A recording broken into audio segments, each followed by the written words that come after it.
الحمد لله رب العالمين والصلاة والسلام على أشرف المرسلين وعلى آله وأصحابه أجمعين أما بعد أيها الإخوة الكرام نلتقي كعادتنا في ليلة الاثنين وليلتنا هذه هي 27 من شهر ذي الحجة لعام 41 و400 وألف للهجرة الموافقة 16 من شهر أغسطس لعام 20 و2000 وكعادتنا في تلك الليلة ندرس السيرة النبوية على صاحبها أفضل الصلاة وأزكى التسليم وكنا قد توقفنا في الدرس السابق على حدث من الأحداث العظام التي وقعت قبل أن يوحى إلى النبي صلى الله عليه وسلم وهو بناء أو تجدد بناء الكعبة بعدما انصدعت جدرانها.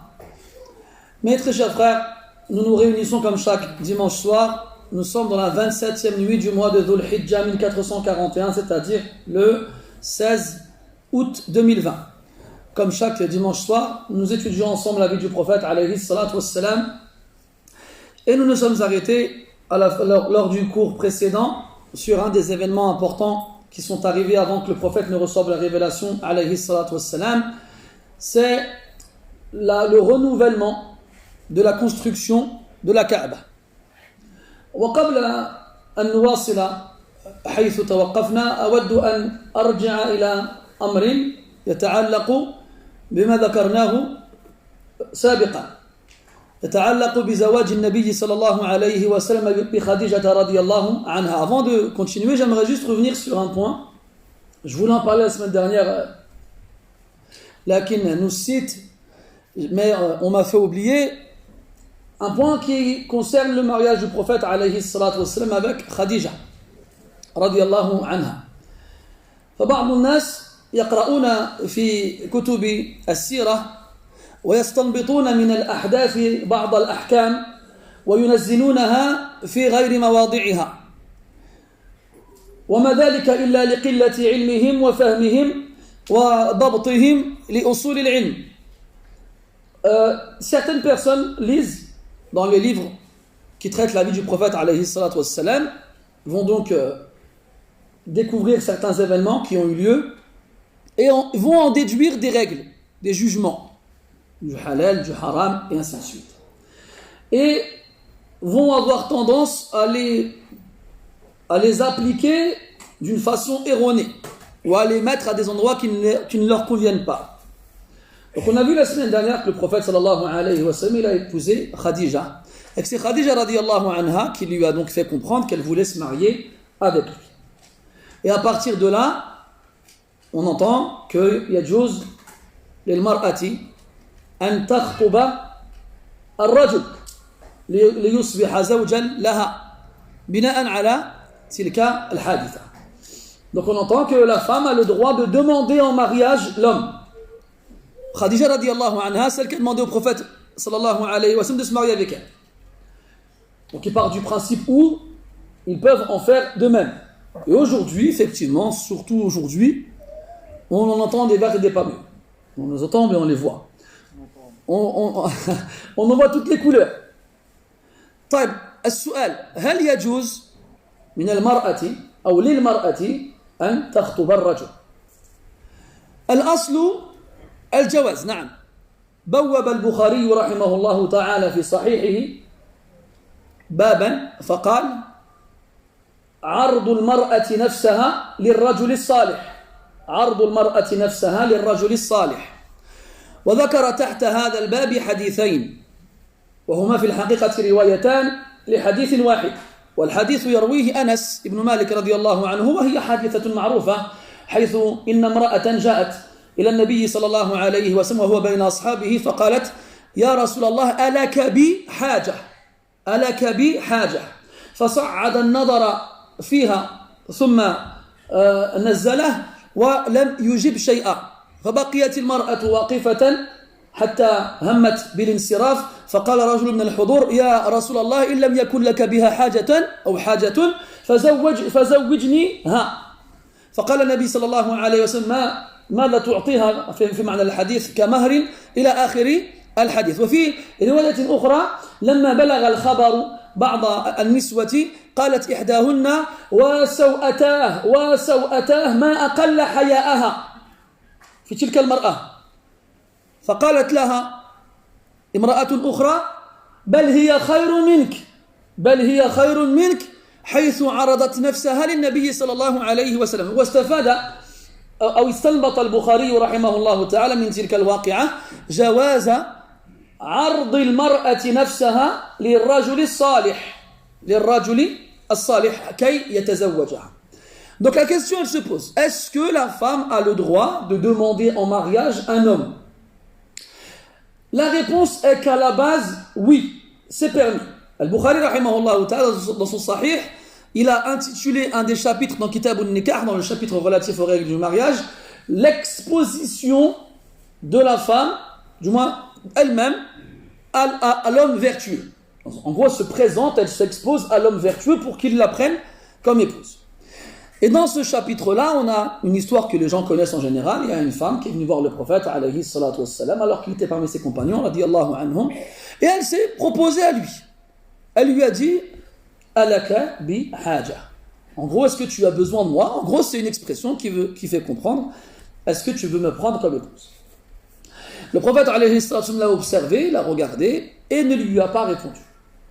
Et on comprend de par son silence son refus.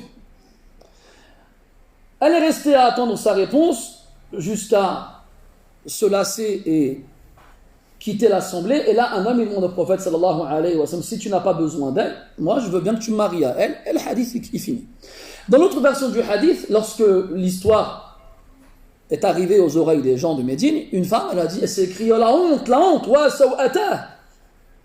Elle n'a pas de pudeur cette femme-là. Elle n'a pas de pudeur. Et la réaction de cette femme-là indique bien, c'était une chose qui ne se faisait pas. C'est une chose qui ne se fait pas à la base. Puis une autre lui a répondu, au contraire, elle est meilleure que toi, car elle s'est proposée au prophète alayhi salatu wassalam. Et Al-Bukhari rahimahullah ta'ala, il a dit cet événement-là, que la femme pouvait se proposer à l'homme vertueux. Lakin, baqiya an yuqal. Mais il reste à dire, أن مثل هذه الأمور لا بد أن ينضبط.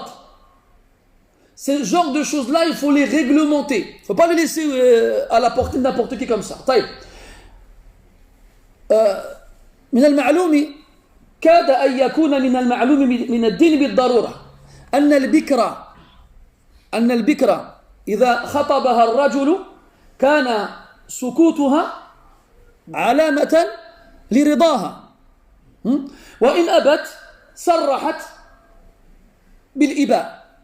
Ce qui est connu chez tout le monde, c'est presque une chose qui est obligatoirement connue dans notre religion, c'est que la Vierge, celle qui n'a jamais été mariée, lorsqu'on la demande en mariage, elle va exprimer son consentement par le silence.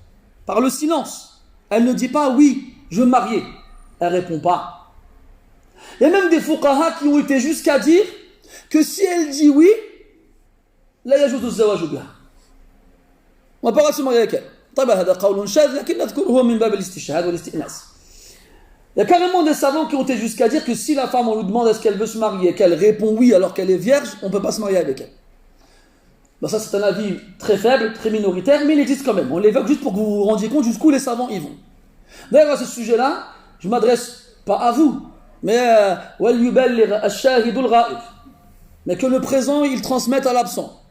Arrêtez d'interpeller les femmes dans la rue. Si vous saviez le nombre de femmes qui viennent dans cette mosquée et qui se plaignent à moi de se faire intercepter dans le parking là-bas, il y a des frères qui vont les voir. Hé, Ourti, t'es marié? C'est quoi ça? Qu'est-ce que c'est que ce comportement-là? Encore, on te dirait, le gars, il a un piercing dans l'oreille, des cheveux roses et des trous dans son pantalon, on comprendrait. Non, il a une barbe et un qamis et il prie à la mosquée toutes les prières. Ça ne se fait pas, des choses comme ça. On n'interpelle pas les femmes dans la rue. On se renseigne. Est-ce qu'elle est mariée? Qui est son mahram? On va voir son mahram. On fait les choses dans les règles de l'art. On n'intercepte pas une femme dans la rue pour lui demander est-ce qu'elle est mariée ou non. La dernière en date, on m'a dit qu'il y a quelqu'un, il a laissé son numéro de téléphone sur le pare-brise de la voiture. Moi, chez vous, vous voulez quoi en fait? أترضونه لأخواتكم ولبناتكم ولنسائكم والله ما كنتم لترضوا مثل هذا. Est-ce que vous l'accepteriez pour vos filles, pour vos sœurs, pour vos épouses si vous êtes mariés? Imagine-toi, tu es chez toi, tu ne demandes rien à personne, ta femme a été faire les courses, elle rentre, elle dit il y a un frère, il m'a interpellé, il m'a demandé si j'étais marié. Tu vas dire ah c'est bien, tu vas faire ça. Comment il ressemblait à quoi? Il était grand, il était petit, comment il est où? Tu vas partir en courant, je vais le chercher. Et là, la femme, la vierge, elle est bikr, elle exprime son consentement par le silence. Elle ne dit pas oui, je veux me marier. C'est un peu comme le qawl al-mansoub ila Abi Hanifa rahmatullahi alayh, comme cet avis qu'on attribue à Abu Hanifa, comme quoi la femme elle peut se marier sans wali. Hada khata. C'est pas vrai. Abu Hanifa dit pas ça rahmatullahi alayh. Il met des conditions. C'est pas n'importe quelle femme. La vierge, elle est exclue de cet avis-là. Ça concerne ce qu'on appelle la thayyib. C'est quoi thayyib? C'est la femme qui a déjà contracté un mariage. Et il met en plus de ça al-aqila, al-rashida, la femme qui a sa tête, une femme qui est raisonnable, une femme qui est intelligente, comme Khadija radiallahu anha. Donc la jeune jamais mariée qui court après, enfin qui court, excusez-moi l'expression, mais aujourd'hui on en voit vraiment toutes les couleurs, et qui te sort cet événement-là pour justifier l'action, là, abadan. Moi, ce qui m'étonne aujourd'hui, c'est l'absence de pouvoir de la part de Awliya al-Umur. Aïna antum ayyuha al-aba? Ma tasna'una bi wilayatikum ala banatikum aw banatikum. Je ne comprends pas cette invisibilité des pères. Maintenant, les femmes, elles veulent se marier, elles viennent avec les bratou, les rdatbihi, à la maison, elle dit à son père, je te présente Michael, mon futur mari. Il s'appelle toujours Michael. Ou la Brandon, un des deux. Michael ou la Brandon. C'est elle qui a dit Bouhdar. Wesh machi ibdakshi. Est-ce que ça se fait? Depuis quand une fille vierge, c'est elle ramène son prétendant à la maison? Depuis quand? Dans quel univers ça existe ça? Même dans les univers parallèles, si ça existe, il n'y a pas de truc comme ça. Il a fallu attendre 2020 en France pour voir des choses pareilles. Et le père, Wailul lahu sidi marditch. Si le papa il dit moi je veux pas que je te marie avec lui, elle dit mais de toute façon moi j'ai pas besoin de toi moi. Il y a un qawl. Voilà, asbahat faqiha. Elle est devenue savante, il y a un qawl. Je peux me marier sans toi. ما عندي ما ندير بك. هو سمحي لي بنتي. Toute ma vie moi je me suis occupé de toi mais j'ai عندك الحق, j'ai rien à faire avec toi. Je dis que c'est معقول. Donc dans le cas où on prendrait la vie comme quoi la femme a le droit de se proposer à un homme pieux, comme il dit le Bukhari rahimahullah ta'ala, الرجل الصالح قياسا على ايش؟ شخص النبي صلى الله عليه وسلم. En analogie à la personne du prophète alayhi salatu wassalam. Ce qui signifie que la seule raison qui pousserait une femme à demander en mariage un homme, c'est sa piété. Ça veut dire que dans l'éventualité où une femme pieuse vive dans un pays yaqillu fihi wujudu salihin, dans un endroit où malheureusement les vertueux sont minoritaires, sont peu.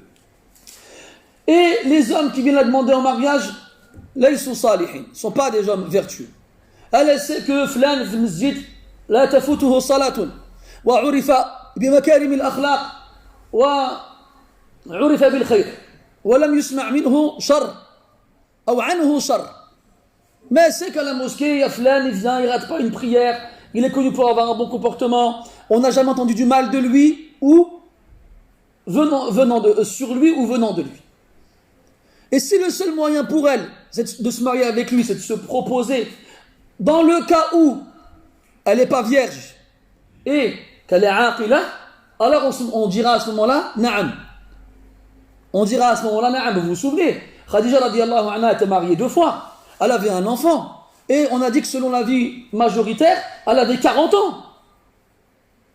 Ne pas me ramener toi une fille, elle a 20 ans, jamais sa vie a été mariée, puis elle va voir son père, elle dit je veux me marier avec flan. عيب هذا عيب. ما ينبغي هذا. وسوءتاه. Comme on dirait احنا الحشومه كاع. Ça ne se fait pas. Donc, c'est pour cela qu'il ne faut jamais se précipiter. Tu vas lire un livre, toi, tu es chez toi en train de lire un livre. Tu vas dire, ah, subhanallah, il s'est passé ça, ah, donc je peux le faire. Non, ça ne marche pas comme ça. Ça ne marche pas comme ça. Le ilm, istinbat, l'ahkam, ça ne marche pas comme ça. La déduction des jugements des textes, ça ne marche pas avec la lecture. La lecture, c'est une chose, déduire les jugements, c'en est une autre. إن لم يكن من الله عون للفتى فأول ما يجني عليه اجتهاده. S'il n'y a pas de la part d'Allah une aide envers le jeune, celui qui n'a pas d'ilm, la première des choses qui lui fera du tort, c'est son propre effort de réflexion. Il réfléchit tout seul, il déduit que ça, après il applique. Et c'est comme ça qu'on ouvre la porte à l'ibtida'u fi ddin. On invente des choses qui n'existent pas dans notre religion. Donc oui, une femme peut se proposer en mariage à un homme à plusieurs conditions. Qu'elle ait déjà été mariée, qu'elle soit connue pour être raisonnable, et que l'homme en question qu'elle demande en mariage, ou du moins auquel elle se propose pour le mariage, est un homme pieux. En dehors de ça, là, non. Et il faut savoir une chose, comme on l'a dit, ذكرناه في الدروس الأولى قلنا أن السير والمغازي يتساهل فيها في نقل الأخبار لا ينظر فيها إلى درجات الصحة لأنها في الغالب تخلو من الأحكام. On avait vu ensemble aussi que tout ce qui touche à la biographie ou à l'histoire, on ne va pas regarder le degré d'authenticité. Pourquoi ? Parce que ce sont des faits historiques desquels on ne va pas déduire des règles juridiques. Donc on peut les citer même s'il n'y a pas de source, ou bien même s'il n'y a pas il y a des faiblesses dans la narration. Mais à partir du moment où on veut s'en servir comme preuve pour justifier un jugement, alors là on regarde dans le degré d'authenticité. فإياكم يا أحباب لا تخالطوا بين مجرد القراءة وطلب العلم بون شاسع وفرق واسع بينهما. N'allez pas confondre la lecture simple et l'étude de la science islamique. Il y a entre ces deux choses-là un énorme fossé et une grande différence. Et aujourd'hui, il y a une nouvelle mode, c'est le retour vers la lecture. Pour ceux qui vont dans les réseaux sociaux, ils vont trouver beaucoup de comptes où il y a des gens qui lisent des livres. Il se filme en train de lire un livre et puis il donne son avis sur le livre. Et après, on n'a pas besoin de ton avis, toi. On n'a pas besoin de ton avis. Tu es un lecteur. Jusqu'à présent, lire, ça n'a jamais été une caractéristique qui te permet de donner ton avis sur une chose. Là, moi, je sais compter. Je sais additionner, soustraire, multiplier, diviser. S'il n'y a pas trop de chiffres il n'y a pas trop d'unités dans le chiffre. C'est pas pour autant que je vais lire des livres qui traitent de mathématiques et donner mon avis dessus. Savoir lire ne te donne pas un droit, un statut particulier te permettant de partager tes impressions sur les lectures que tu as. Tu n'es qu'un lecteur. C'est tout. Et ça n'a jamais donné un droit particulier à quiconque que de lire. C'est à ce moment-là, on va comparer le nombre de livres qu'on a lus chacun, et celui qui en aura lu le plus, il sera le plus savant. Non, ça ne marche pas comme ça. D'ailleurs, si vous lisez les biographies des savants, vous saurez que les ulama avaient très peu de livres dans leur bibliothèque. Mais des livres, ils les connaissaient sur le bout des doigts. Ils les lisaient des dizaines de fois. Toi, tu lis, tu retires rien de ce que tu as lu, mais ton but c'est de lire. Non, ça sert à rien de lire comme ça. Une lecture dénuée d'enseignement, une lecture dénuée de connaissances, c'est pour moi ni plus ni moins que du déchiffrage. C'est tout. Et la vie du prophète, sallallahu alayhi wa sallam, n'échappe pas à la règle. Que tu lises pour savoir les événements, les dates, le haraj, il n'y a pas de mal. Mais tu en déduis des règles, et tu commences à vouloir les appliquer ou bien en parler aux gens, là. Un exemple, une dame âgée dans ma famille, elle me demande, est-ce que j'ai le droit de sortir Ariane al-Ras, je lui dis là, t'as pas le droit. Wacha kbira. ولكن بنتي قالت لي بأن القرآن يسمح للمرأة الكبيرة تخرج واخا ما غطاش راسها. قلت لها لا يقول القرآن بهذا. الله تعالى يقول والقواعد من النساء اللاتي لا يرجون نكاحا فليس عليهن جناح أن يضعن ثيابهن غير متبرجات بزينة وأن يستعففن خير لهن. Une dame âgée dans ma famille, elle me pose la question, elle me dit voilà, est-ce que je peux sortir sans me couvrir la tête? Je dis non. Toute ta vie tu t'es couvert la tête, pourquoi tu veux sortir maintenant sans te couvrir la tête?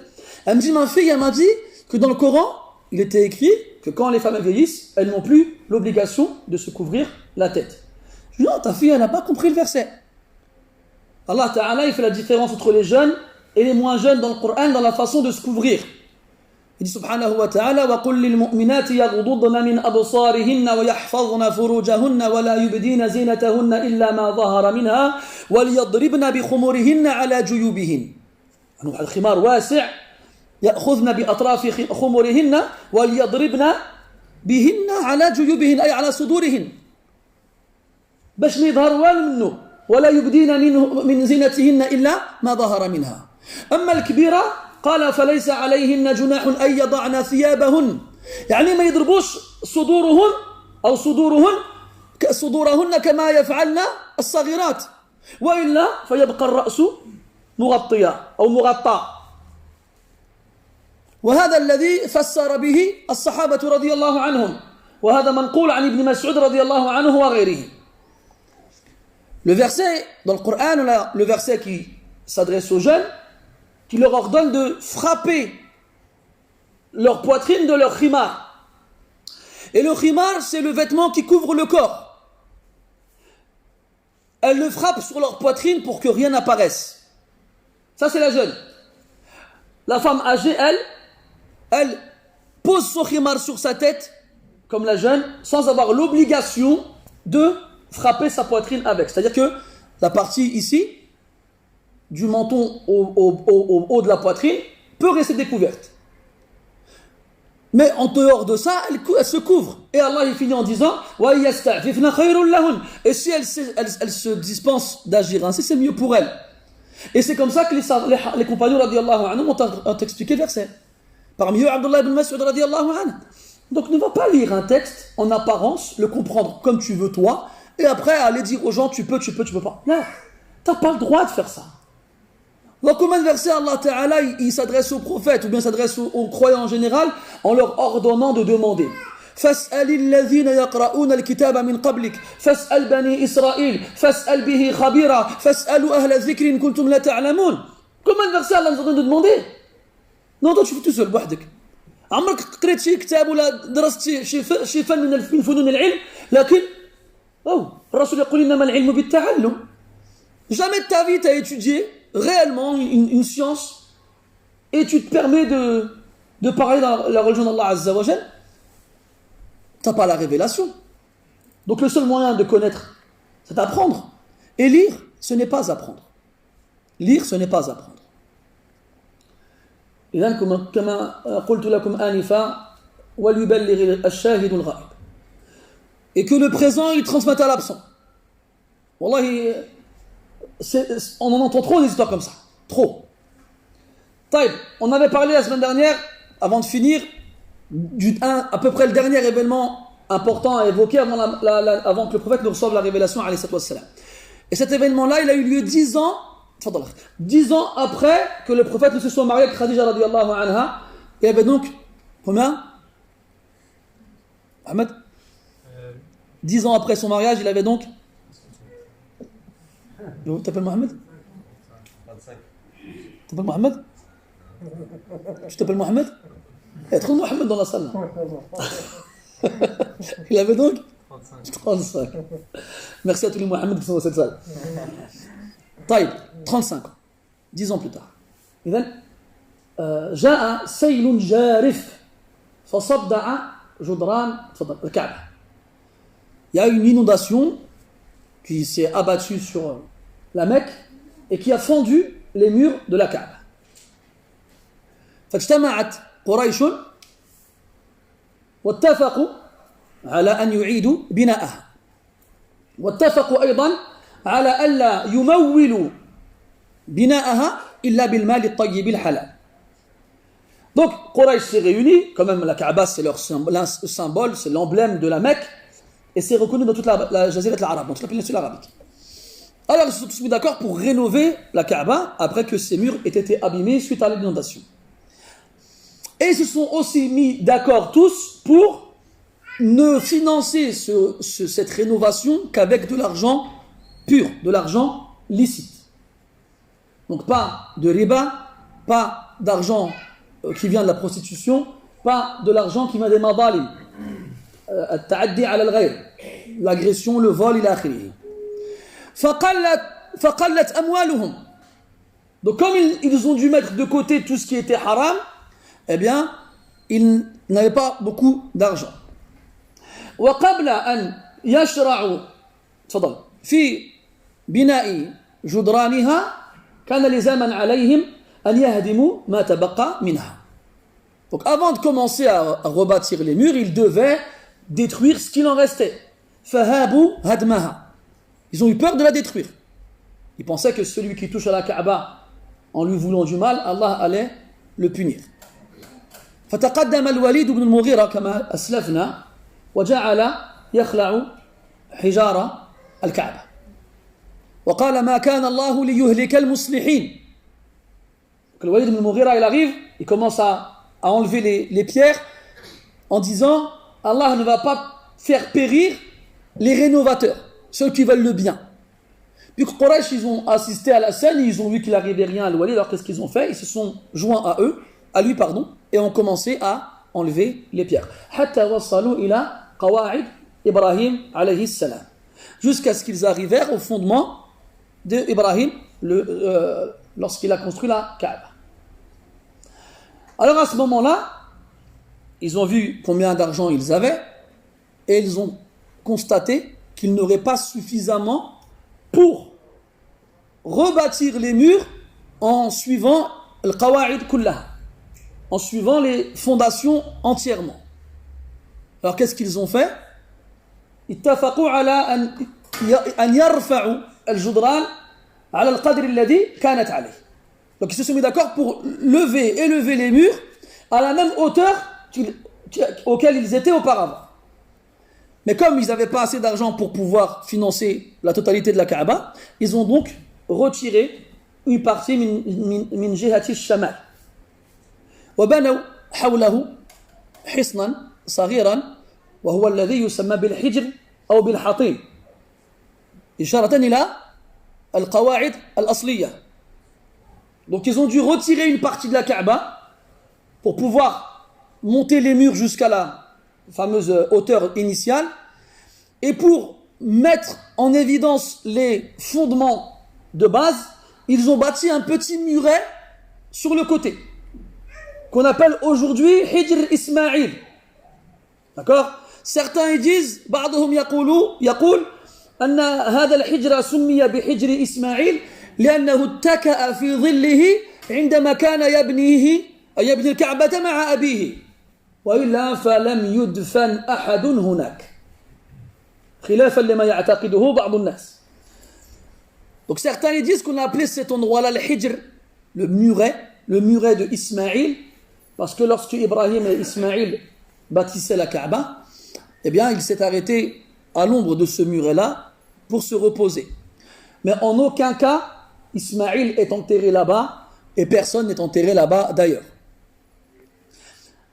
Donc ce muret-là on l'appelle al-Hijr ou bien al-Hatim et il a pour but de montrer les fondations de base de la Kaaba. وبالتالي لا يجوز لمن يطوف بالبيت أن يمر خلاله فلا يكون طوافه قد اكتمل لو قطعه بمروره به. Et d'ailleurs à ce niveau-là, ça c'est le genre d'exemple où on va déduire un jugement, c'est qu'il n'est pas permis pour celui qui tourne autour de la Kaaba de couper en passant par Al-Hijr. Parce qu'il est accessible, il y a une entrée, on peut passer par là-bas. On voit des gens même qui y prient à l'intérieur. Donc si quelqu'un il fait tawaf et il lui vient à l'esprit de couper pour arriver de l'autre côté, son tawaf ne sera pas valide. Parce qu'il n'aura pas tourné autour de la Kaaba entièrement. Pour que le tawaf soit valide, il faut qu'il tourne autour du Hijr. Et pas de la Kaaba seulement. طيب ثم يذكر أهل العلم أن الكعبة قبل أن يقع الهدم لم تكن مسقفة لا سقف لها ولا عمود وبعد تجدد بنائها جعلوا لها سقفا وأعمدة بداخلها. Après les historiens ils disent que la Kaaba avant qu'elle ne subisse cet effondrement n'avait pas de toit. N'avait pas de toit et il n'avait pas non plus à l'intérieur de piliers. C'était juste des briques posées les unes sur les autres. Puis lorsqu'ils ont lorsqu'ils l'ont rénové et renouvelé sa construction, ils y ont installé des piliers à l'intérieur, 3, et ils lui ont mis un toit. فكان الناس إلى الآن متفقين لا خلاف بينهم في بنائها. Donc jusqu'à présent, tout allait bien. كان أشراف القبائل يتناوبون ويتناولون في نقل الأحجار. Les chefs de chaque tribu, les plus nobles, se suppléaient, s'assistaient les uns les autres pour porter les pierres et les installer. وشارك النبي صلى الله عليه وسلم معه عمه العباس في نقل تلك الأحجار. Et le prophète صلى الله عليه وسلم ainsi que son oncle Al-Abbas ont participé justement au transport des briques. إلى أن وقع الشجار أيهم يحظى بشرف وضع الحجر الأسود في محله فكادوا يقتتلون وكادت حرب أخرى تنهض فيما بينهم. Tout allait bien jusqu'au moment où il restait à remettre la pierre noire à sa place. والحجر الأسود كما جاء به الخبر حجر جاء من الجنة كان في الأصل أبيض من اللبن ومن الثلج فسودته خطايا بني آدم. Et la pierre noire, comme vous le savez tous, est une pierre qui provient du paradis et qui était à la base aussi blanche que le lait et la neige. Et ce sont les péchés des fils d'Adam qui l'ont noirci. Alors, cette pierre noire avait une valeur extraordinaire ila yawmina hada auprès des Arabes. Enfin, à l'époque auprès des Arabes, puis après auprès des musulmans. Et donc, chaque chef de tribu voulait avoir le privilège de remettre la pierre noire à sa place. Et donc forcément, ils ne se sont pas mis d'accord sur celui qui aurait ce privilège-là et se sont disputés. Et cette dispute s'est transformée en querelle et à la fin, il engendrait un conflit, une guerre.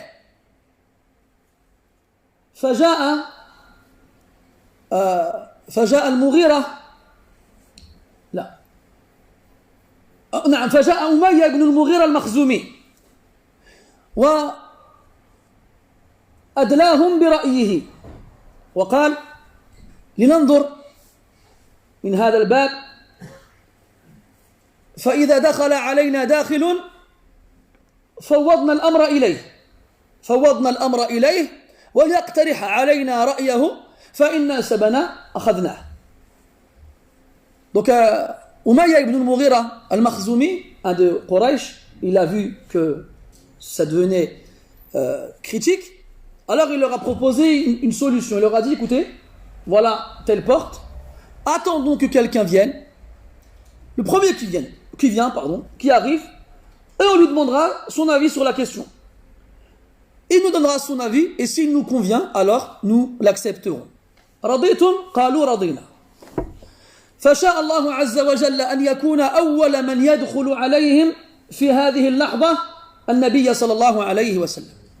Allah tabaraka wa ta'ala a voulu que le premier individu qui rentre à ce moment-là, c'est le prophète alayhi salatu wasallam. فلما رأوه هتفوا جميعا رضينا بالأمين رضينا بمحمد.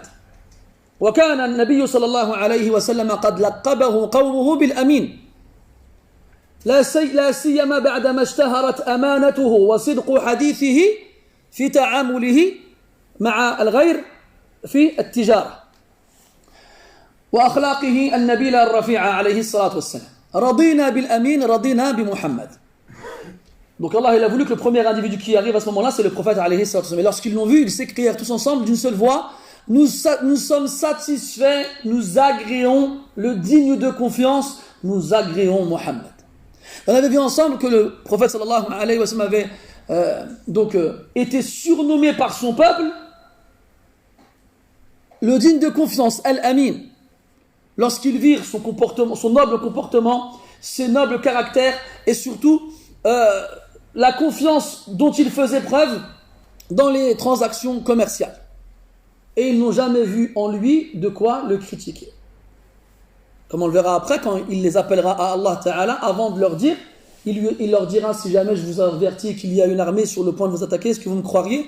Ils lui répondront, Ma jarrabna alayka kadhiba. Wallah, kalimatun hadihi, wallahi, hiya athqalu min jami'i jibali dunya. Cette parole-là, par Allah, elle est plus lourde que toutes les montagnes sur terre. Est-ce que tu peux dire à quelqu'un, toi, ou là, l'axe, est-ce que quelqu'un peut dire de toi, Ma jarrabna alayka kadhiba? Jamais on a expérimenté de ta part le moindre mensonge. Jamais. Et dans le Coran, Allah Ta'ala, justement, il rappelle à Quraysh, qui connaissait le prophète sallallahu alayhi wa sallam, qui savait qui il était avant. Mais malheureusement, ansahum kibruhum amanata hadha ar-rajul alayhi salatu wassalam. Leur orgueil leur a fait oublier la fidélité de cet homme-là. Alors, même si ils rentrent, ils l'ont vu, ils étaient contents. Radina bil Amin, Radina bil Muhammad. Ils lui ont fait part du problème. فقال له أن يضع الحجر الأسود في وسط رداء أحدهم وأن يأخذ كل سيد من سادات قريش بطرف هذا الرداء وأن يحملوه كحمله من رجل واحد وليدنوه من الكعبة فإذا كان قريبا من محله أخذه النبي صلى الله عليه وسلم ورده مكانه. قالوا رضينا. Donc il leur a proposé de prendre la cape de l'un d'entre eux, puis d'y poser la pierre noire au milieu, et que chacun des chefs de tribus de Mecca se réunissent autour de la cape et le saisissent une partie, et le portent tous en même temps jusqu'à l'approcher de la Kaaba. Et alors, le prophète sallallahu alayhi wa sallam, à la fin, saisira la pierre noire pour la remettre à sa place. Et là, ils acceptèrent cela et se plièrent à cette proposition. وفي الحديث وإن كان في صحته مقال يد الله مع الجماعة ومن شذ في النار. حديث مشهور، حديث مشهور. وإن كان في صحته مقال فإنه يوافق أصولا جاءت به القرآن والسنة. Et dans le hadith, même si dans sa narration il existe certaines faiblesses, il n'en demeure pas moins qu'il est en accord avec des fondements élémentaires de notre religion évoqués dans le Coran et la Sunna. C'est que la main d'Allah Azza wa Jal est avec le groupe. Et que celui qui s'isole en laissant le groupe à part ne fait que s'isoler dans le feu de l'enfer. D'où l'importance de l'union. Là, quand ils ont voulu se séparer et que chacun d'entre eux le fasse de lui-même, la guerre allait commencer. Et le prophète sallallahu alayhi wa sallam leur a proposé de le faire ensemble. Et c'est là qu'ils ont mis de côté leur querelle et ont accepté de partager.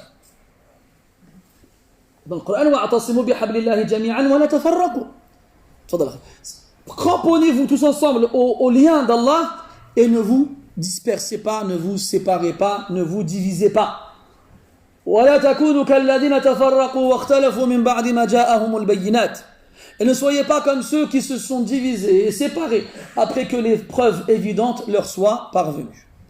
Et aujourd'hui, les gens ils se séparent pour des masail far'iyya, pour des questions d'ordre secondaire. C'est-à-dire les questions d'ordre primaire, l'aqaïd, ça, on ne diverge pas dessus.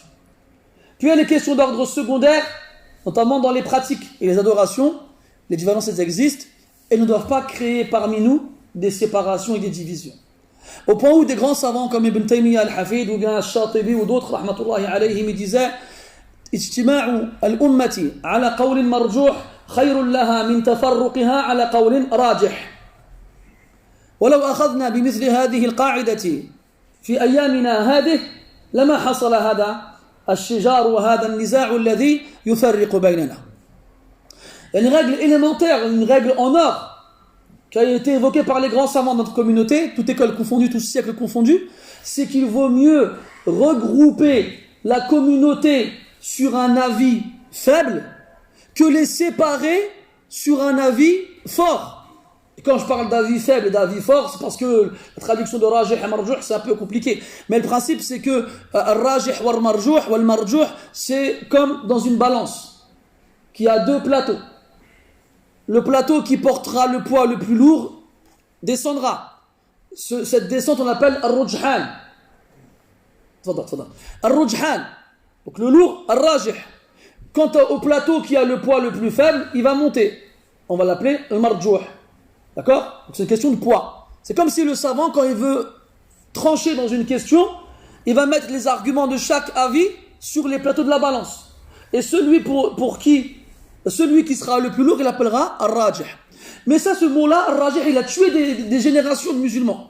On est venu, non, al-rajih c'est ça, non, al-rajih c'est ça. Et après les gens se tournent le dos et puis ils ne se parlent plus. Mais al-tarjih, le fait de considérer une chose comme étant plus juste qu'une autre, c'est un amr nisbi. C'est une question qui est relative en fait. Ça peut être rajih chez toi, ça peut ne pas l'être chez moi. Et vice versa. C'est pour ça que ces questions ne doivent pas nous séparer. C'est comme l'Eid. On en a parlé, on reparlera et on en parlera encore. À l'Eid, ceux qui viennent te dire on ne fait pas le takbir jama'at. On ne fait pas le takbir tous ensemble. Parce que al-rajih, c'est que ça ne se fait pas. Si tu dis rajih, c'est que tu reconnais la présence d'une divergence. Et si tu reconnais la présence d'une divergence, tu ne dois pas imposer ton avis aux autres. Mais le problème, c'est que ces avis-là, ils séparent les gens. On entend plein d'imams de gens qui ne vont pas dans des mosquées. Ah, moi, je ne vais pas prier là-bas. Pourquoi? Ouais, ils font takbir jama'i. Tu vois? C'est ce qui se passe. Donc ça sépare. Et le principe de la séparation, il est plus grave que l'action qui pour toi, elle est marjouha. Et ça, c'est des choses qu'on ne comprend pas, nous, aujourd'hui. Et pourquoi on ne les comprend pas? Parce qu'on ne comprend pas le fiqh, on ne comprend pas le ilm. On ne sait pas c'est quoi les avis, on ne sait pas c'est quoi les paroles, on ne sait pas c'est quoi les arguments. On vient, du haut de nos 20 ans, 30 ans, on lit un truc sur Internet et on croit que la question, elle est ficelée rapidement. C'est pas ça le ilm, mes frères. C'est pas ça. Ah, il y a un site sur Internet, il est trop bien. Ah ouais? Et qu'est-ce qu'il y a? Il y a la parole des savants. Ah ouais? Et là-dedans, il y a le haqq, il y a le dalil. En gros, il croit que le haqq est que dans son site à lui, en fait. Non, ça ne marche pas comme ça. C'est pas ça, le ilm.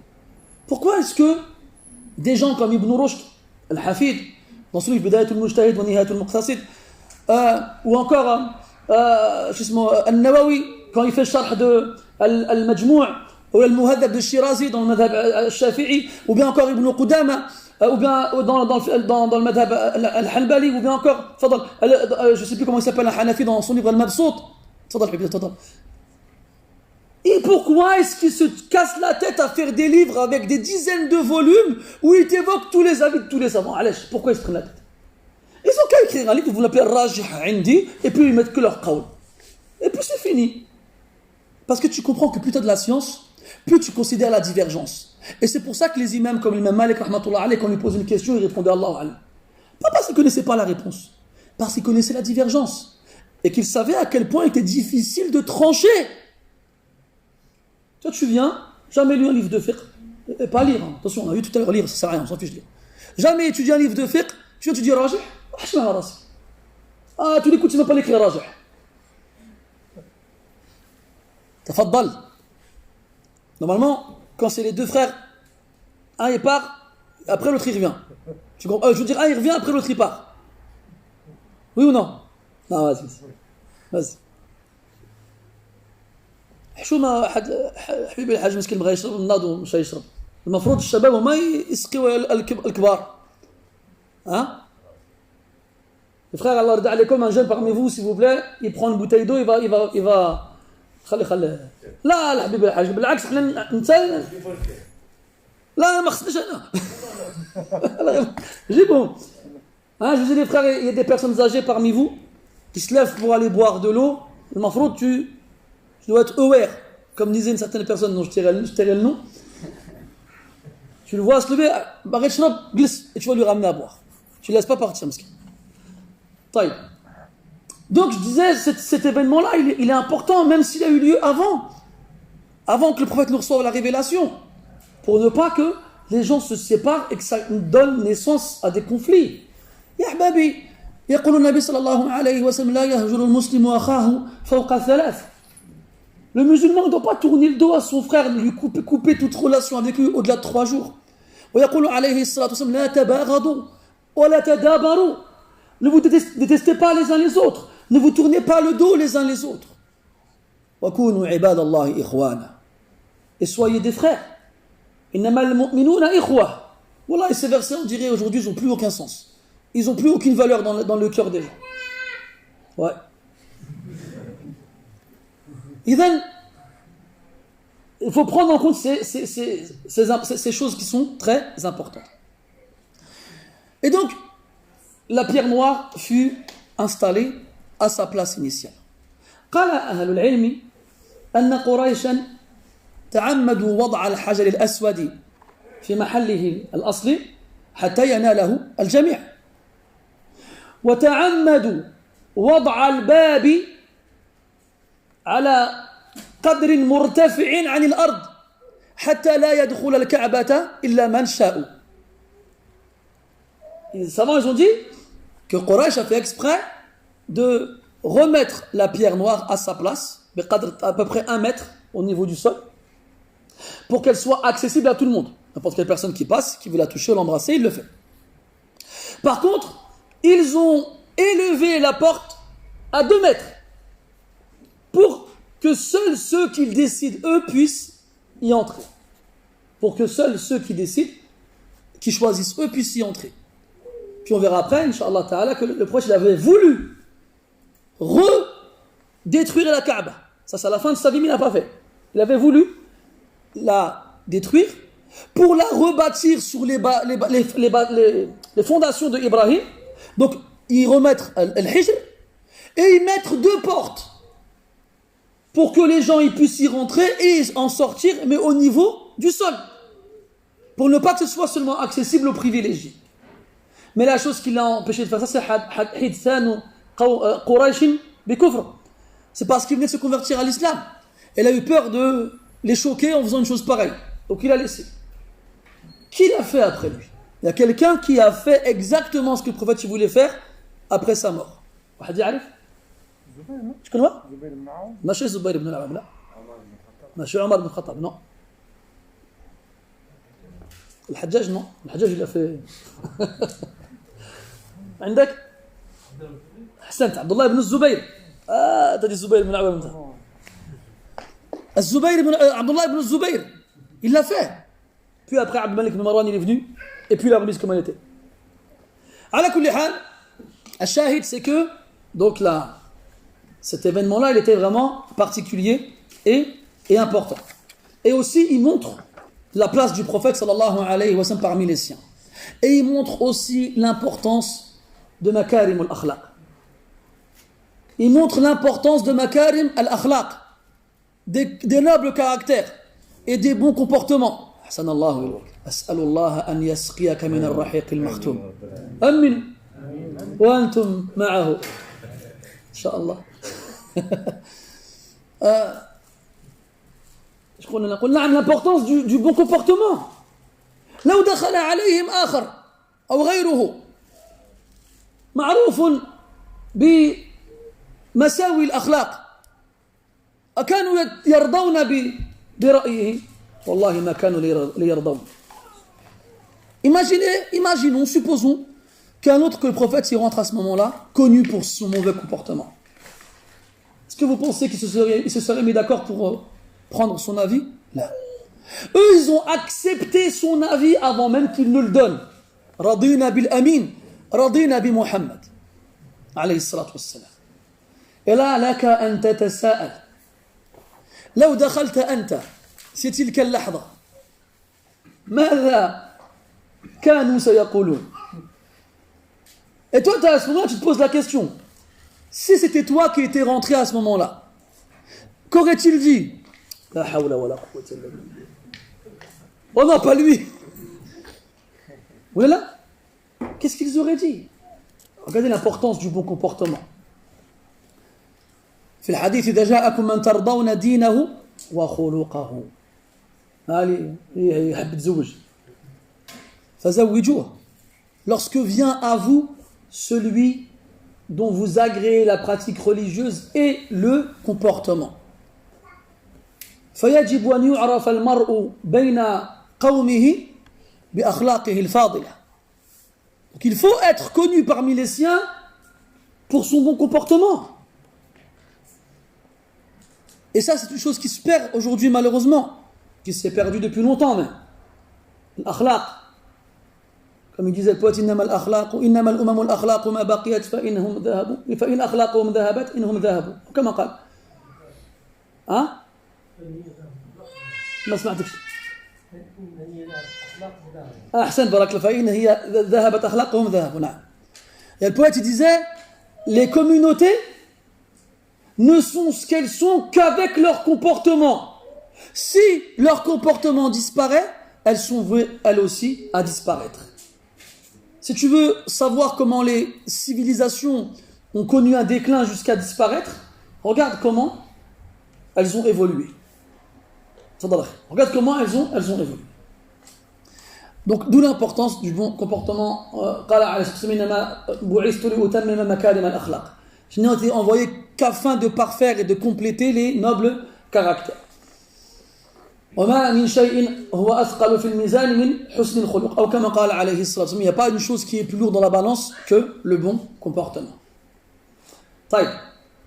ثم من المعلوم أن النبي صلى الله عليه وسلم بدأ الوحي ينزل عليه وهو ابن 40 سنة. وقلنا أن تلك الحادثة وقعت وهو ابن 35 سنة. فبقي بين هذه الحادثة وبين أن يبلغ أشده 5 سنين. والعلماء في مثل هذا الموطن يذكرون أن النبي صلى الله عليه وسلم لم يعرف في فتوته ولا في كهولته وقبل أن يبلغ 40 سنة. تفضل أخي تفضل.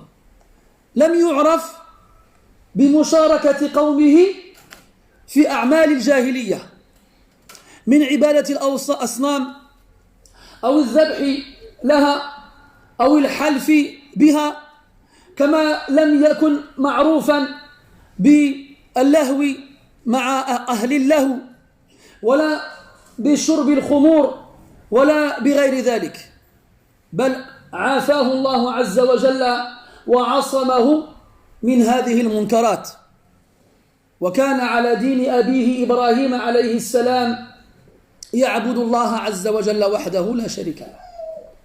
Donc on a vu que cet événement-là a eu lieu alors que le prophète sallallahu alayhi wa sallam avait 35 ans. Comme on sait tous que le prophète va recevoir la révélation à 40 ans. Puis, généralement, dans les livres de Sira, entre le dernier événement et le début de la révélation, on a des chapitres dans lesquels les historiens nous disent que le prophète alayhi salatu wasallam n'a jamais participé avec son peuple à une des actions de la jahiliya, de l'époque anté-islamique. Des pires au moins pires. C'est-à-dire que jamais il n'a adoré une statue. Jamais il n'a sacrifié une bête pour autre qu'Allah. Jamais il n'a juré par autre qu'Allah. Ainsi que leur divertissement et leur distraction. Des Arabes avant l'islam, qui étaient aussi malheureusement connus pour la présence de mal et d'interdiction dans ces distractions-là, comme boire de l'alcool, la fornication, la musique et ainsi de suite. Jamais le prophète alayhi salatu wassalam n'a participé à une de ces distractions-là de toute sa vie, c'est-à-dire avant de recevoir la révélation. Même hatta le simple fait de se découvrir. كان النبي صلى الله عليه وسلم موصوفا بالحياء بعد أن كبرت سنه، بل كان يقال في حقه أنه كان أشد حياء من العذراء في خدرها. Même la pudeur. Le prophète sallallahu alayhi wa sallam était connu pour sa pudeur. Même après avoir pris de l'âge, il faisait preuve d'une pudeur extraordinaire. Au point où on le comparait à la Vierge, à la pudeur de la Vierge dans ses appartements. Imagine-toi une Vierge dans son appartement, c'est-à-dire les femmes avant, lorsqu'elles étaient donc vierges, elles ne sortaient pas de chez elles. Elles ne sortaient pas. Et quand on parle de cette comparaison de la Vierge dans ses appartements, c'est-à-dire que c'est une femme qui ne voit pas les hommes. Elle ne connaît pas les hommes. À part les hommes de sa famille, son père, ses frères, elle ne connaît pas les étrangers. Donc imagine-toi la pudeur d'une femme dans cette situation-là, et un homme étranger, il rentre dans sa pièce. Ça, elle va fondre. Elle va mourir de pudeur. Et bien le prophète était connu pour être pudique, plus que ça encore. Et pas seulement après avoir reçu la révélation, même avant. Depuis toujours, il était pudique. D'ailleurs, il a été rapporté qu'une fois, il était avec l'Abbas, radiyallahu anhuma, et il travaillait. Et il faisait chaud. Il faisait chaud. Et le prophète, il suait à grosses gouttes. On dit comme ça, grosses gouttes. Alors l'Abbas, son oncle, lui a proposé d'enlever sa cape, qui recouvrait ses épaules, sous laquelle il ne portait rien. Alors, le prophète, il a écouté son oncle, et il s'est découvert. Donc il s'est retrouvé torse nu. C'est même pas al-mughallad, ou al-awrat al-mughallad. C'est même pas les parties intimes les plus importantes à couvrir. C'est juste son buste, son torse. Falam yatahammal.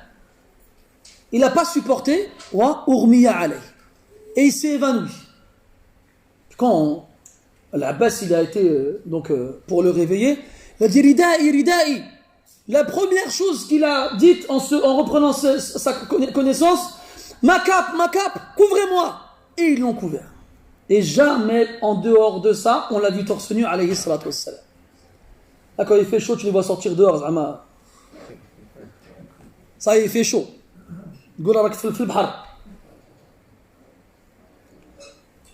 Et aussi, on avait proposé au prophète, dans sa jeunesse, de venir assister à des soirées, entre guillemets. La nuit. Laisse-moi. ايوه ايوه كشف الفخذين هذا له كلام ان شئت احدثك عنه لاحقا ان شاء الله لابد ان نذكره الان الاخ في ريفيرونس حديث في الصحيحين والنبي صلى الله عليه وسلم كان في بستان محوط يعني حوله حائط وكان في هذا البستان بئر وكان النبي صلى الله عليه وسلم جالسا حوله أو على شافة البئر وكشف عن فخذيه فدخل أبو بكر فجلس عن يمينه وكشف عن فخذيه ثم لاحق بهما عمر وجلس عن يسار النبي صلى الله عليه وسلم وكشف عن فخذيه فكيف السبيل إلى الجمع بين ما قلناه آنفا وبين هذا الحديث طيب il y a un hadith, il est connu, il est dans les deux recueils authentiques. Il est rentré dans un jardin emmuré, autour duquel il y avait des murs. Et dans ce jardin-là, il y avait un puits. Et le prophète s'est assis au bord du puits en découvrant ses cuisses. Puis Abu Bakr a demandé à rentrer, et il est rentré, il s'est assis à la droite du prophète en découvrant ses cuisses. Puis Omar est rentré, et s'est assis à la gauche du prophète en découvrant ses cuisses. Puis Uthman a demandé à rentrer, et avant de rentrer, Rasoul il a couvert ses cuisses. Bon, ça c'est une grosse mas'ala. Mais l'asl, أن الفخذين من العورة. هذا هو الأصل، وهو قول الأئمة الأربعة. وعند بعضهم روايات تدل على أن الفخذين ليستا داخلتين في حد العورة. ولسنا هنا في درس فقهي حتى نتوسع في الموضوع. Ça, cette question est connue, comme quoi les cuisses font partie de la awra. حتى ذكر الشافعي رحمه الله تعالى في مسنده حديثا يرفعه إلى النبي صلى الله عليه وسلم وهو مشهور ما بين السرة إلى الركبة إيش؟ عورة. وهذا الحديث إن لم يصح سنده فهو ما عليه العمل عند أهل العلم. Donc il y a des hadiths qui sont connus qui font rentrer les cuisses dans la awra, la partie intime que l'homme doit couvrir. Bon, et dans ces cas-là, comment faire le lien entre ça et ça? Bon, ça c'est une question d'ordre juridique qui n'a pas trop à voir avec le sujet, mais ce qu'on veut dire c'est que c'est le genre de masaïl justement qu'on ne peut pas se baser que sur un hadith. لأن هذا الحديث قد يكون من خصائص النبي صلى الله عليه وسلم أو قد يكون جائزا في وضع أو في حال دون أخرى أو قد يكون منسوخا أو وللعلماء أجاوب على مثل هذا الإشكال إن صح أن يوصف بذلك. Donc les savants ils ont plusieurs façons de répondre à cela. Comme quoi c'était propre au prophète alayhi salatu wassalam, ou que c'était avant que ce soit interdit, ou que c'était dans la aura du regard et pas de la aura de la prière, ou que c'était une chose qui a été abrogée, ou que c'était propre au prophète alayhi salatu wassalam. Ils ont beaucoup de réponses qui permettent de faire le lien entre ces choses-là. C'est pour cela qu'on ne rentre pas, on ne va pas se précipiter avec un texte et venir dire c'est comme ça. Je vais vous donner un exemple. Parmi les livres que j'ai lus il y a longtemps, un livre de Cheikh Al-Albani rahmatullah s'appelle Tamam al-Minna. Dans ce livre-là, Cheikh rahmatullah alayhi fait un ta'liq sur un livre qui s'appelle Fiqh al-Sunnah de Sayyid Sabiq rahmatullah alayhi. Quand tu vas lire ce livre-là, Al-Albani il te dit que les cuisses rentrent dans la awra. D'accord? Al-Albani rahimahullah il a un autre livre. Il s'appelle Al-Thimar al-Mustatab fi fiqh al-kitab wa fi fiqh al-sunnah wal-kitab. Le même auteur. Dans ce livre-là, lui-même, il te dit que les cuisses ne rentrent pas dans la awra. Qu'est-ce que tu fais? Comment tu fais?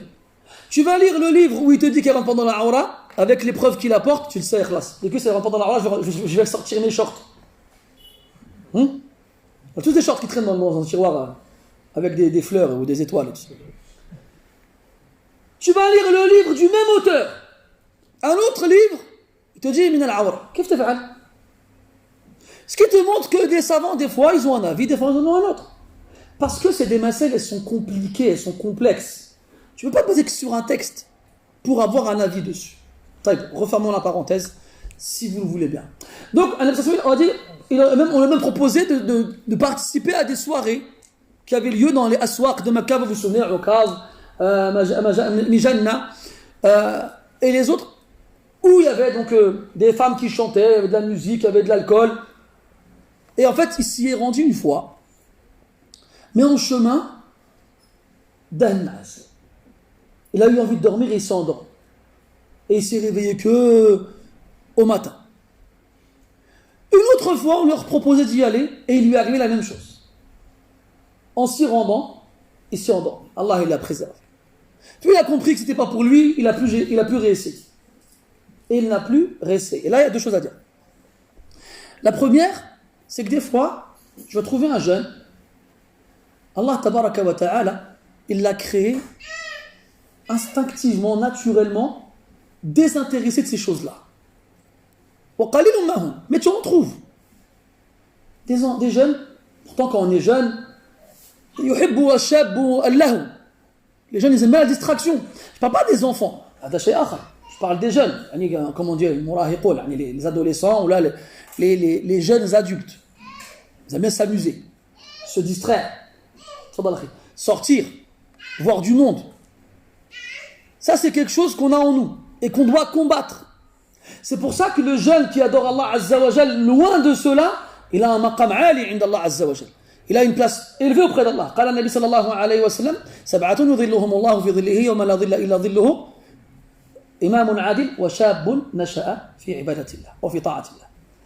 Il a dit عليه الصلاة والسلام dans les 7 catégories de personnes qui seront sous l'ombre d'Allah le jour où il n'ira donc que la sienne, un gouverneur juste, et en seconde position, un jeune qui a grandi dans l'adoration d'Allah Azza wa Jal.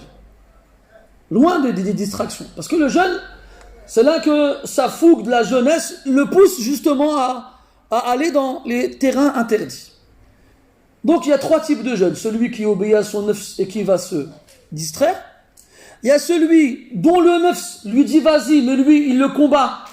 Et ainsi il atteint ce degré élevé auprès d'Allah Azza wa Jal. Et il y a le 3e, son nafs il lui dit rien. Rien du tout. Elle vient avec nous. Non. Pourquoi? Je n'ai pas envie. ça ne m'intéresse pas. J'ai en tête un, subhanallah, il était comme ça, rahmatullah alayhi, il est mort, mais on s'étonnait de lui quand nous on était jeunes, il y a une vingtaine d'années ou là 25 ans, quand justement on avait la tête qui allait exploser, on n'y voyait aucune allusion à quoi que ce soit de... mais lui, subhanallah, il disait, pourquoi vous voulez faire ça? Il ne comprenait même pas pourquoi on voulait le faire. يقولون نتعجب منه. وجاء في حديث أن النبي صلى الله عليه وسلم قال عجب ربك من شاب ليس له صبوة. ايش معنى الصبوة؟ شهوة. لأنه يختلف عن أفراد جنسه. Dans un hadith, le prophète sallallahu alayhi wa sallam que ton Seigneur s'étonne d'un jeune qui n'a pas d'envie, de désir. Ça fait référence au désir sexuel. Pourquoi? Parce que généralement, en général, c'est à cette époque de la vie où tes désirs, tes pulsions sont les plus fortes et qu'elles sont les plus difficiles à combattre. Et le prophète sallallahu alayhi wa sallam, Allah Ta'ala, il a protégé, il a préservé. Il n'avait pas d'attirance vers ces choses-là. Et quand bien même on lui suggérait d'y participer, Allah Ta'ala, il le préservait. Comment? Faisant dormir. Il y a des jeunes, ils sont pudiques. Ils refusent de se déshabiller devant les autres.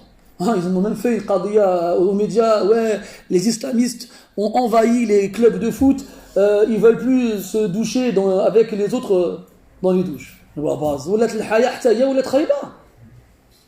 la pudeur elle est devenue mauvaise. C'est la il y a de quoi quand même se tirer les cheveux sinon encore. Et non, ils disent qu'on nous accuse d'islamiser les clubs de foot. Ouais, donc tout le monde se lave tout nu dans les mêmes douches, et celui qui refuse de le faire, il est fou. Subhanallah. Dans tous les cas, donc il existe encore une jeunesse pieuse qui refuse de se déshabiller devant les autres et qui n'a même pas envie de participer aux distractions des autres. Ça ne leur traverse même pas l'esprit. Et là, qui remercie Allah de les avoir créés avec des caractères qu'Allah il aime. Comme dans le hadith j'ai oublié le rapporteur, où Rasul lui dit sallallahu alayhi wa sallam, Inna fika la khuluqayn yuhibbuhum Allah, al-hilma wal-ana. Et là, le sahabi radiyallahu anhu, il ta'ajab. Il dit, est-ce que c'est shay'un iktasabtuhu am shay'un jubiltu alayh? Faqala bal huwa shay'un jubilta alayh. Rasul il a dit au compagnon radiyallahu anhu, il lui a dit, il y a en toi deux caractères qu'Allah il aime. L'indulgence et le fait de ne pas te précipiter. Et là, le compagnon, il est honoré d'entendre une chose pareille. Il demande, est-ce que ce sont des caractères qu'il a obtenus ou bien est-ce qu'Allah il l'a créé ainsi? Et le Rasul lui répond, non, Allah il t'a créé comme ça. فَحْمَدْ رَبَّكَ حَيْثُ خَلَقَكَ عَلَى مَا يُحِبُّ. Remercie ton Seigneur lorsqu'il t'a créé comme il aime que tu sois. Comme Allah il a dit de Moussa alayhi salam, وَاصْطَنَعْتُكَ لِنَفْسِي. Je t'ai façonné pour moi. Et si Allah il façonne quelqu'un pour lui, il va le façonner comme Allah il aime qu'il soit. Puis, il y a celui qui n'est pas comme ça, et c'est la majorité. Lui, yujahidu nafsah. Lui, il va devoir faire un effort contre lui-même pour ne pas répondre à ses pulsions. فهذا خير من الأول. Lui, il est meilleur que le premier. Parce que l'autre, il a été créé comme ça. Il ne fait pas d'effort pour y arriver. L'autre, qui doit faire des efforts pour y arriver, il a la récompense de l'effort supplémentaire. Il est donc meilleur que le premier. Taïb. Et bien entendu, encore plus aujourd'hui. Encore plus aujourd'hui. Je sais que j'ai été jeune. Et que quand toi, tu as grandi dans un quartier, et puis que tu commences à faire la prière et aller à la mosquée, tu ne côtoies plus tes anciennes fréquentations. Je rigole, tu te moques de ma jeunesse. Et tu ne fréquentes plus tes anciennes fréquentations. Tu es toujours jeune, toi tu vas à la mosquée, Eux, ils continuent à faire ce qu'ils faisaient avant. Et on va sur Paris, tu viens avec nous? Non, non, merci. Et on va en soirée, tu viens avec nous? Non, non, merci. Et on part en week-end, tu viens avec nous? Non, non, merci. Puis à force qu'ils te proposent, toi dans ton œuf, tu commences à sentir quelque chose. Tu as l'impression de manquer quelque chose. Tu as l'impression de sortir du groupe. Tu te sens à part. Tu es tout seul. Et c'est difficile d'être tout seul, surtout quand on est jeune. Tout le monde autour de toi, ils s'amusent. Ils sont là, ils vont à Paris, ils vont dans tel endroit, ils font telle chose, après ils se retrouvent. Ils reviennent, ils sont bronzés, on est parti à Copacabana. Ah ouais, vous avez fait quoi là-bas? On va pas te le dire. Toi, t'es comme ça au début. Toi, quand c'est dans tes débuts, en tant que t'as envie d'être bien, t'as envie de faire la prière, t'as envie d'aller à la mosquée, t'as envie de t'éloigner de ces choses-là, mais elle te court après, elle te rattrape. Et tu te sens à part. Et des fois, tu es tout seul chez toi, et tu reçois un message. Et ce soir, on sort, tu viens avec nous ou pas? Et là, le niza' il commence, le djihad il commence. Ça y est. Il y a une voix dans ta tête qui dit quoi? Allez, vas-y, il n'y a rien, on va juste manger une glace sur les champs. Il n'y aura pas de problème. Il n'y aura pas de débordement. Et après, une autre voix te parle. Elle dit, c'est très bien comment ça va finir. C'est très bien de quoi on va parler. C'est très bien ce qu'on va faire. Ça ne correspond pas. Ça ne va pas avec ce que tu veux être, ce que tu veux faire. Allah, il te veut du bien. Allah, il t'a montré la porte de sa maison pour que tu te rapproches de lui. Ça ne va pas ensemble. Ces deux groupes-là, ils ne vont pas ensemble. Souviens-toi du hadith. Sahibou, le compagnon pieux et le compagnon mauvais. مثل الجالس الصالح والجالس السوء كحامل المسك ونافخ الكير. Le bon compagnon et le mauvais, comme celui qui vend du parfum et le forgeron. Eux, ils vont au minimum salir tes vêtements, voire même les abîmer ou te brûler toi-même. C'est ce qui arrive au forgeron. Ses vêtements, ils sont sales, ou bien ils sont déchirés, ou bien il a des brûlures sur sa peau. Quant au vendeur de parfum, même si tu n'achètes pas du parfum chez lui, son odeur te touchera. Donc, quand il y a un jeune comme ça, il est tout seul dans son quartier, dans sa cité, des gens qui étaient avec lui à l'école, il le voit, il l'appelle, viens avec nous, c'est des amis à lui, et que si jamais son nefs tad'ouhu ta'muruhu bis-sou', elle l'appelle au mal, et c'est la fonction de l'âme bestiale. Alors rappelle-toi que toi, comme ça, tu ressembles au prophète alayhi salatu wassalam. Souviens-toi que le prophète, durant toute sa jeunesse, il n'a jamais été attiré par ces choses-là. Il n'a jamais accepté de se dévêtir devant qui que ce soit. Et quand bien même on l'appelait, Allah Ta'ala, il a fait en sorte qu'il ne réponde pas. Et qu'il n'y aille pas. Donc, et là ça revient avec les fameux bons comportements. Le bon comportement. Et là tu comprends l'importance du bon comportement dans la vie du musulman. Dans la vie du musulman.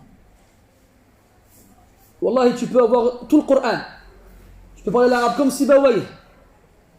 Tu peux faire des doros aux gens. Si tu n'as pas un bon comportement, les gens ils t'oublieront très vite. Et ils ne t'apprécieront pas. A l'inverse, si tu as un bon comportement, Wallah, que les gens t'apprécieront. Et que les portes s'ouvriront devant toi. Quand tu es à la mosquée, dis-toi comment ça se fait qu'on voit autant de jeunes dans une mosquée et que pourtant quand il faut nettoyer les toilettes, c'est les anciens qui le font. Quand il faut passer l'aspirateur, c'est les anciens qui le font. Quand il faut changer les bouteilles que toi t'as vidées parce que monsieur avait soif, c'est les anciens qui le font. Quand les premiers qui se lèvent, quand on demande qui veut donner de l'argent pour la mosquée ou qui veut aider pour la mosquée, c'est les anciens qui le font. Et toi, t'es où, toi? T'as cru que ta barbe et ton camis, ils allaient te faire rentrer au paradis seulement l'air. Et ces mêmes anciens, ils nous regardent. Ils nous regardent. Et vous servez à quoi, vous? Et après, quand nous, on vient, on leur dit Sunna, Sunna, ils ne veulent pas nous suivre. Ils ne veulent pas suivre cette Sunna parce que pour eux, c'est cette Sunna qui nous a rendus mauvais. Normalement, cette Sunna, elle aurait dû nous rendre meilleurs. Et à cause de nous, eh bien, les gens, ils ne veulent pas suivre la Sunna. C'est à cause de nous. Parce qu'on n'a pas des bons comportements. Combien de gens ils disent moi la barbe, j'en ai pas, allège. Regarde comment ils sont ashab al-hiya. T'as jamais entendu des gens dire des choses comme ça? Gars, on dirait pour eux ashab al-hiya c'est les pires de dunya, on dirait. Aussi ils abusent. Ça les arrange un petit peu aussi. Donc mes frères, quand vous côtoyez une mosquée, dites-vous que cette mosquée c'est pas construite toute seule.